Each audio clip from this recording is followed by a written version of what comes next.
महादेव भभूत में लिपटे, गले में नागों का हार धारण कर, सिर पर जटाओं का भार संभाले, हाथों में त्रिशूल लिए श्मशान में मौजूद जब अपने तीसरे नेत्र से किसी की ओर अपनी दृष्टि डालते हैं तो उनके इस रौद्र रूप को देख मनुष्य तो क्या देवता भी भय से कांप उठते हैं। किंतु क्या आपने कभी सोचा है महादेव का ये रुद्र रूप बाकी देवताओं से इतना अलग और विचित्र क्यों है?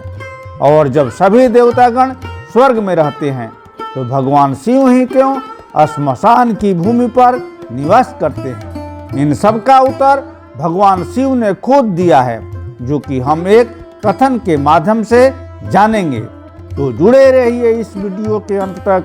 नमस्कार दोस्तों, स्वागत है लाल मोहर द्विवेदी चैनल में एक बार फिर।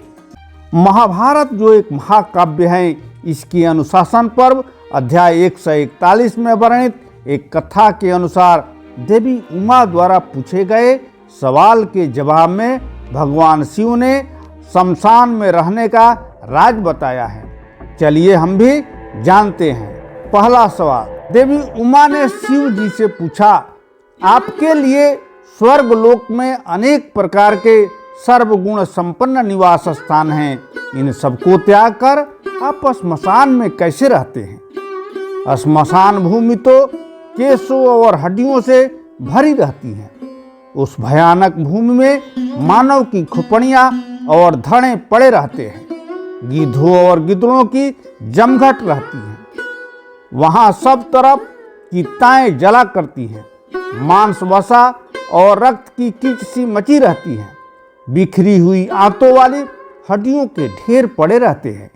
ऐसे अपवित्र स्थान में आप क्यों रहते हैं?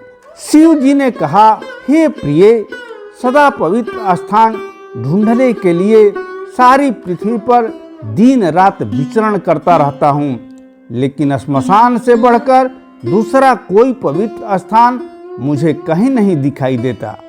इसलिए सर्वत्र स्थानों में से श्मशान में ही मेरा मन अधिक लगता है। वह श्मशान भूमि बरगद की डालियों से आच्छादित और मुर्दों के शरीर से टूटकर गिरी हुई पुष्प मालाओं के साथ विभूषित होती है। हे प्रिय, ये मेरे भूत गण श्मशान में ही रहते हैं। इन भूत गणों के बिना मैं कहीं भी नहीं रह सकता। यह श्मशान का निवासी ही मैंने अपने लिए पवित्र और स्वर्गीय माना है। हे प्रिय, वह वीरों का स्थान है, इसलिए मैंने वहाँ अपना निवास स्थान बनाया है। वहाँ मृतकों के सैकड़ों खोपड़ियों से सजा हुआ भयानक स्थान भी मुझे सुंदर लगता है। दोपहर के समय, दोनों संध्याओं के समय तथा आद्रा नक्षत्र में दीर्घायु की कामना रखने वाले अथवा अशुद्ध पुरुषों को वहाँ नहीं जाना चाहिए। ऐसी मर्यादा है। यह एक परम पुण्य स्थली है। पवित्र वस्तु की इच्छा रखने वाले उपासक इसी की उपासना करते हैं। इस श्मशान भूमि से ज्यादा पवित्र स्थान कोई दूसरा है ही नहीं, क्योंकि वहाँ मनुष्यों का अधिक आना जाना नहीं होता, इसलिए वह स्थान अधिक पवित्र माना गया है। मेरे अलावा दूसरा कोई भी भूत जनित भय का नाश नहीं कर सकता, इसलिए मैं श्मशान में रहकर समस्त प्रजा का रोज पालन करता हूँ। मेरी आज्ञा मानकर ही भूत प्रेतों का समाज अब इस संसार में किसी की हत्या नहीं कर सकते हैं। दुनिया के हित के लिए मैं उन भूतों को श्मशान में रखता हूँ। श्मशान भूमि में रहने का सारा राज मैंने तुमको बता दिया है। अब और क्या जानना चाहती हो? दूसरा सवाल, देवी उमा ने पूछा, हे प्रभु, आपका रूप पिंगल विकृत और भयावह प्रतीत होता है। आपके सारे शरीर पर भभूत लगी हुई है। आपकी आंखें विकराल दिखाई देती हैं और सिर पर जटाओं का भार है। आपका रूप ऐसा रौद्र, भयानक, घोर तथा शूल और पटिश आदि से युक्त इसलिए है, यह मुझे बताने की कृपा करें। शिव जी बोले, हे प्रिय, मैं इसका भी कारण बताता हूँ। तुम एकाग्र होकर सुनो, जगत के सारे पदार्थ दो भागों में विभाजित हैं, शीत और उष्ण, अग्नि, सौम्य रूप। यह संपूर्ण जगत उन शीत और उष्ण तत्वों में गुथा हुआ है।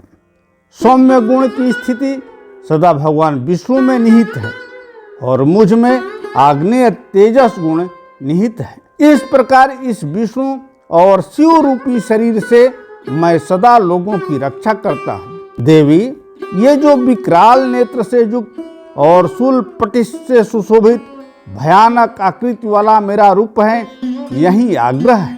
यह संपूर्ण जगत के हित में तत्पर रहता है। यदि मैं इस रूप को त्याग कर इसके विपरीत हो जाऊं तो उसी समय संपूर्ण लोकों की दशा विपरीत हो जाएगी।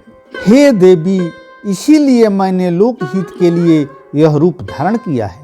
अपने रूप का यह सारा रहस्य मैंने तुम्हें बता दिया है। अगर हम देखें तो शिव जी ने एक गूढ़ रहस्य से हम लोगों को अवगत कराया है कि भगवान रुद्र और भगवान विष्णु दोनों एक ही परम तत्व का हिस्सा है। एक सौम्य गुण को संजोए हुए हैं तो दूसरा तेजस गुणों को, और यह दोनों सर्वदा एक ही हैं। इससे सुंदर अनुभूति नहीं हो सकती कि हमारे देव हम सबके लिए ही सब करते हैं। नारायण महेश्वराय को सत सत नमन है। मैं उम्मीद करता हूँ कि आपको यह जानकारी अच्छी लगी होगी।